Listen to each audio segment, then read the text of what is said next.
Welcome back to the channel. My name is Tronage, and today we're going to be talking about Quad Box for July 2020. I know you want to see what's inside this box, so you're going to have to stick around.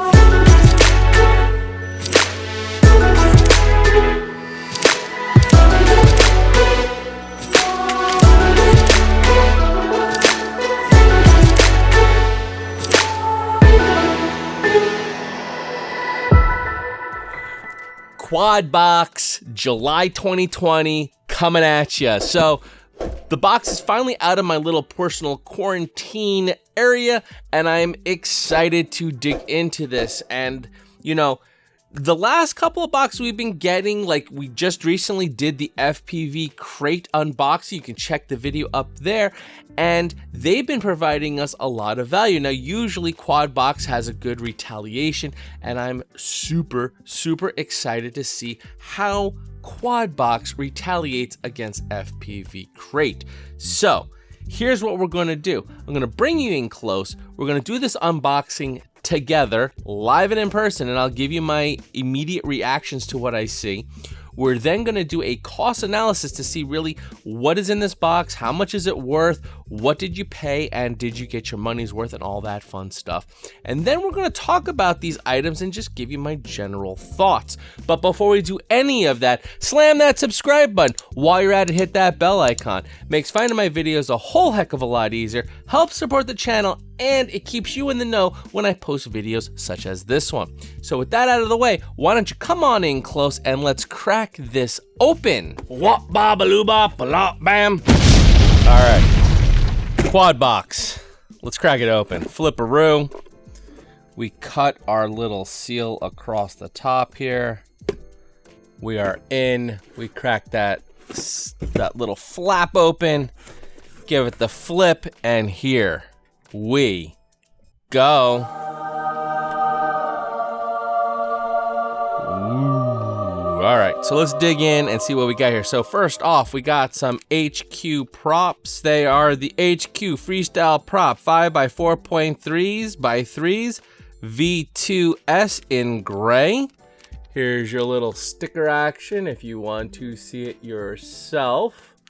And we got 3 packs of those. Pretty cool stuff. We got some paperwork here. Let me just pull that all out because I think that's going to be the spoiler alert. But we can take a peek at this sticker sheet. That is pretty cool stuff. I ain't going to lie. Digging that a lot. Next up, we have a Runcam. So we have a nice camera here. This is the Model Phoenix name camera, power 5 to 36 volt, lens 2.1 millimeter. It is NTSC and PAL. It's a 4x3 or 16x9 switchable. Pretty cool stuff. Here's your tag for that information. Pretty sweet. Always can use a nice Runcam camera. Let's see here. We have a shirt and we have, what is this? Huh. It's like grip tape with cutouts. I'm not sure what this is. I'll have to research this, but it's basically, it feels like and reminds me of like skateboard grip tape back when I used to skateboard, but it has all these little patterns die cut out of it. You can see, I'm gonna move my hand out of the way, actually, you can see through it. So it's got like big pieces, little pieces, round pieces, strips, dots. So I'm thinking maybe that'd be like for battery pad grip. Instead of it being a sticky idea, it's more of a grippy idea. So the battery strap's actually holding it down versus it slipping, I'm guessing. Maybe, I don't know. We'll have to research and see what this is. And then we got a shirt, and that's it. So let's open up this shirt and see what we got. Okay, let's pull this up in the view here so you guys can see this. It's pretty cool. I'm digging it. A little bit lighter color shirt. So, you know, points against it for that, but that's just personal opinion. Some people like lighter color shirts. I prefer darker color shirts, but it is still a pretty cool shirt. The print is kind of interesting. It's got a nice little like text going all the way around, and it's got one of the graphics from the sticker sheet right here. So we have that graphic over here, and then we have this graphic is over here. So it's basically something, you know, from the sticker sheet making it to the t-shirt, similar to FPV Crate, how they're doing that.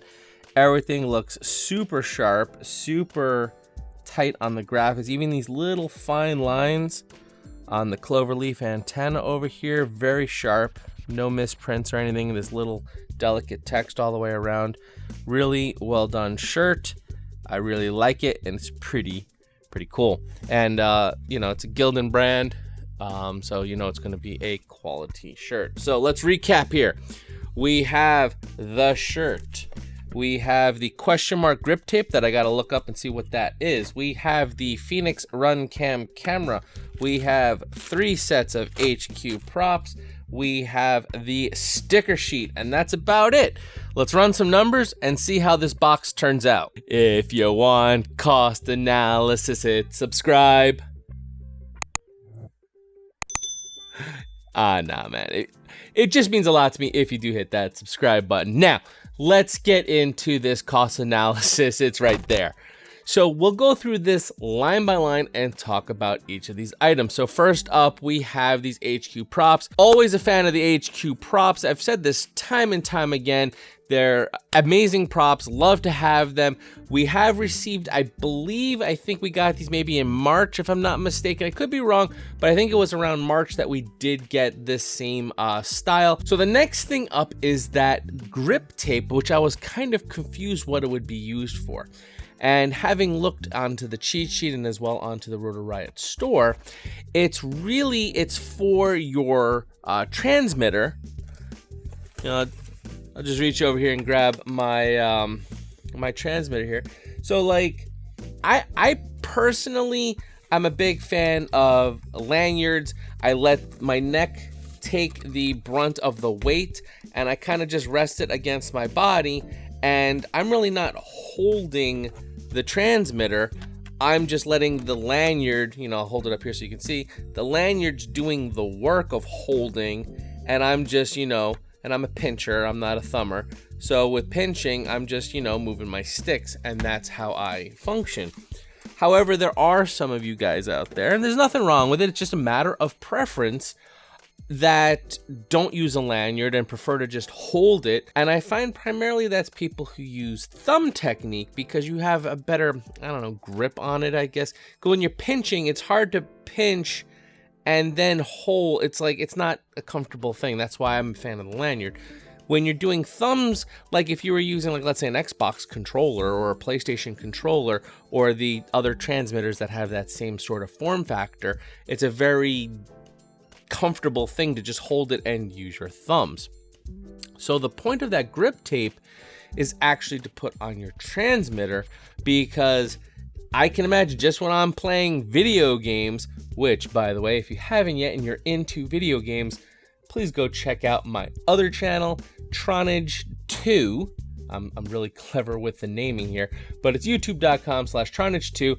I stream every Monday, Wednesday, and Thursday at 8 p.m. Eastern Standard Time, typically playing Fortnite, and I sometimes do some bonus streams throughout the other time playing other games. Like, for example, I've been doing some games with Assassin's Creed, Odyssey, and all that fun stuff. So if you're into video games, go check out my other channel. As I was saying, you're holding this controller, and you can get the sweaty hands.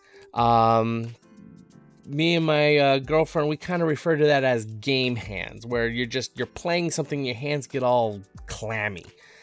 And the controller does have a tendency to be kind of like slippery and kind of gross, and you end up having to like wipe off your hands and then play again. So if you're flying, like for me, there's some times where you have, you know, those situations where your butt wants to take a bite out of your chair because you're like that, and you can get those clammy hands too. But since I'm using the lanyard, I'm fine. It doesn't bother me at all. But if you're holding the control, I could see that being where it starts getting kind of slippery, especially if you're having, you know, like one of these style transmitters. These are, you know, rather large, rather bulky, rather heavy, and that can, you know, affect it. So having that grip tape on there is nice. These are basically, looks to me like generic on the Rotor store. They did have like specialized ones for like the X9D. They had it for the DJI, and they had one more, the QX7 maybe, I think it was, but they had ones that were like custom cut to go onto those transmitters. This looks like more of just a generic, you know, stick the grip tape wherever you need it. So I think it's a pretty cool thing, and for $5, it's a pretty good thing. I mean, personally, I don't have a use for it because, like I said, I'm into the lanyard, so I'm not actually holding it, but I know there's many of you who hold the controllers, and having that grip on there is pretty good, because if I remember correctly, when I bought this, because this is the Mr. Steel Special Edition version of this, and it had the, I think it came with like stickers to put on it that were like a grip tape type sticker, but they weren't as aggressive. They were much finer grip. I didn't even put those on here. The grip tape here is it's skateboard grip tape, straight up. It's straight up grip tape. So it does offer some grip, but it's not like painful. It's not gonna like shred your hands, but it does offer you some pretty good grip. So I know I've spent a whole lot of time talking about grip tape, but it was kind of something new. Again, why I love these boxes so much, because you get things that are new that you may not be looking for, you may not bump into, and it gives you the opportunity to get it, to try it, to see it, to smell it, to taste it. No, you're not smelling and tasting. Well, maybe some people might, but it gives you the opportunity to try out these things that you maybe otherwise wouldn't even know existed. And that's why I really love these mystery boxes. Next up, we have that t-shirt, and like I said, love the graphics on the shirt. They're very sharp, very clean. It's just a monochrome color, and it's pretty cool. My only complaint, again, is it's a lighter color shirt. I prefer the darker color shirts, but that's just personal preference. And, you know, other than that, though, it's a freaking awesome shirt. So I'm digging that. Nice Gildan shirt. Sizing's pretty much accurate. So if you are going to decide to subscribe to the Quad Box, please make sure you use links in the description below. But I would say for sizing concerns, make sure, you know, I would say it's accurate to size. So whatever size you wear, just that's the size that you should mark down. Because the sizing is pretty accurate with the Gildan shirts that they're currently using for their t-shirts. And lastly, that brings us to that Phoenix Runcam, which is pretty cool. Now, actually, I didn't notice it at first because other than the SKU, which is like, I forget what it stands for, but it's basically like a manufacturer's identifier number. Even though the name of this camera says Phoenix, you know, here, I'll throw up the picture so you can see when I was holding it up earlier. It's actually the Phoenix 2 Joshua Bardwell edition, or the JB edition, and you can see that indicated in the SKU. So that was something easily missed, but this is actually the latest and greatest of the Phoenix series, and this is the Phoenix 2 Joshua Bardwell version. What's different, you may ask? Well, this camera includes UART control. So I haven't really played with this much at all, because when it comes to anything with adjusting the camera settings or the OSD settings, I just plug in one of those little joysticks with the little, you know, little clicker things to be able to navigate through the menu systems within the camera. If you're not familiar, your flight controller can have like an OSD on it and stuff, but your camera, like before that was very popular, the cameras themselves also had like settings in them, and they had an OSD in them, and you could make it so it had like your name tag on the bottom, and it would show you like voltage, and that's about it that I can think of. But you could also go in there and change some settings, like if it was a 4x3 or a 6x9 switchable, or if it's NTSC versus PAL, you could switch that. And in order to do all those settings in the camera, you needed a little joystick thingy-mabobber that you plugged into a port on the back. You can make your settings, you unplug your joystick, and you're good to go. By having UART control, what that means is that you just attach this camera to your flight controller on any free UART that you're not currently using. So the camera should have a TX and an RX, and your flight controller will have an open UART, hopefully, you know, if you have a spare one that has a TX and an RX, and you just TX to RX and RX to TX. So the transmits goes into the receives, and the receives go into the trans. You get what I'm saying. It allows you to control what you're doing to that camera directly through the joysticks of your transmitter, not needing the little specialized joystick that you plug onto the camera. This is especially good when you need to make changes or you don't have one of those joysticks or anything. The only flaw that I see with it is that it uses a UART. So if you have a flight controller and whatever you're doing and you may not have a spare UART to hook your camera to, then you really can't utilize that feature.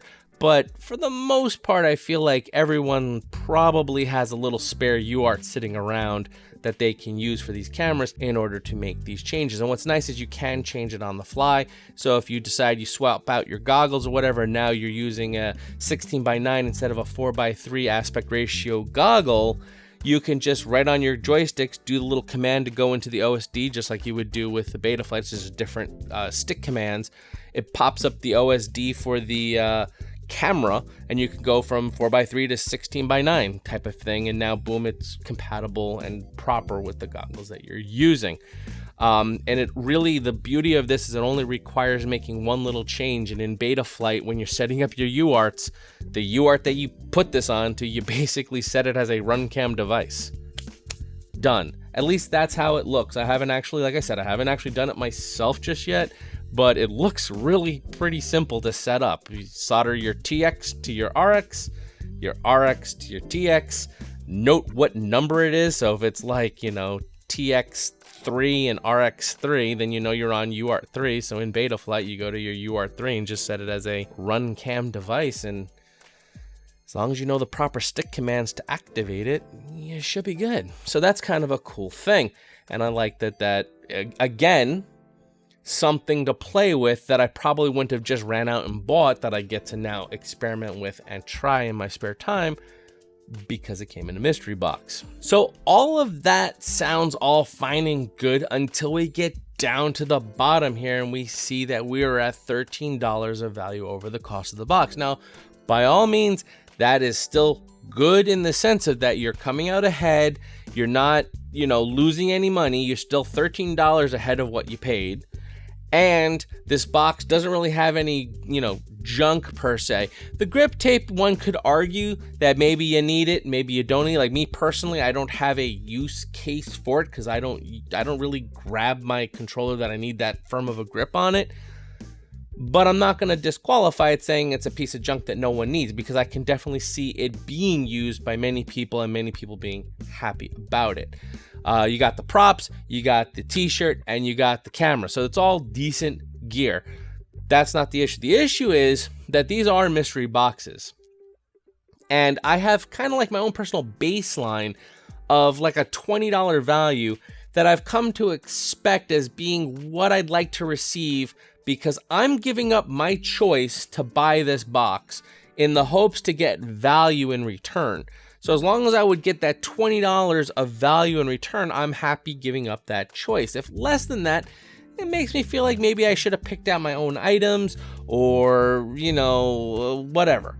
And if I get more than that, then I'm like, holy smokes, that's freaking awesome. So in this case, we're at $13, which is pretty decently below that $20 baseline that I have personally set in my own mind. Does that mean this is a terrible box? No. But it just means we have had better boxes, and when it's below $20, I start to feel a little like, well, you know, did I really need another camera? I mean, I do have a bunch already, so I didn't really need one, and I certainly didn't need props, so I probably wouldn't have gone out and bought these items, and there's not really things in here to get super excited about. I don't need that grip tape. So, you know, your mileage may vary as far as your opinion goes of this box, but I felt this box was a little bit, you know, a little bit lacking on that value sector, if you will. Now let's do a comparison to FPV Crate, comparing it to the quad box. So here is your comparison. Now, I've restructured this chart here to make it a little bit easier to understand, I hope, and to kind of take up less real estate so it's a little more concise. So let's go through it so I can explain what's going on here. So obviously on the left, we got like what each row is for. In the middle column there, we have what's going on with quad box, and in the right column there, we have what's going on with FPV Crate. So that first row is basically what happened in 2019. Items marked in green, like in this row, we have a quad box is marked in green. That just means who had the higher amount of value for that period. So I started in July because that's when FPV Crate launched, because I didn't want to have anyone having any headsy starties, if you know what I'm saying. The next row there is for year to date, from January 2020 until this current box, so we can see how things are going on for this year.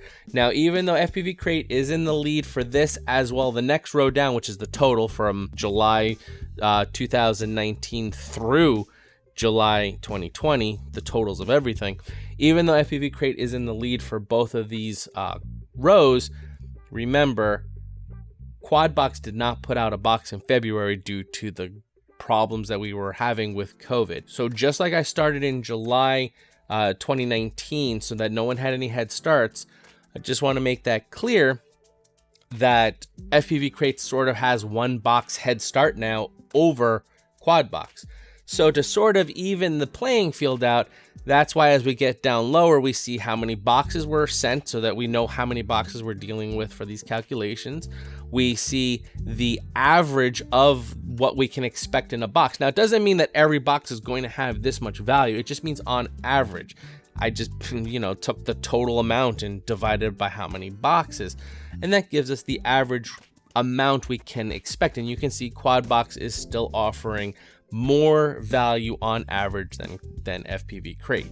And then below that, since we started working with percentages now, and that was actually due to the fact that FPV Crate put out a sub 250 box that's catering towards anyone building quads that are under 250 grams. If you missed that unboxing, you can check that out up there in the corner, which is a pretty cool thing that they're doing that, but it ran into problems when I'm trying to do a cost analysis, because $20 of value on like a $50 box is a lot different than $20 of value on, like, let's say a $35 box. So I had to figure out percentages so I knew where I was with what I should expect. So I've included now percentages, how much value we can expect to receive on average, and you can see Quadbox is still in the lead. So it's just kind of interesting what's going on and what the future holds. Now, let me throw out some scenarios. Maybe Quadbox is sort of holding back a little bit because they know it's COVID. People may not be out flying. They may not be able to get into the parks. They may be only hanging out in their homes or their wherever, in their backyards. They maybe don't have the ability to do these things.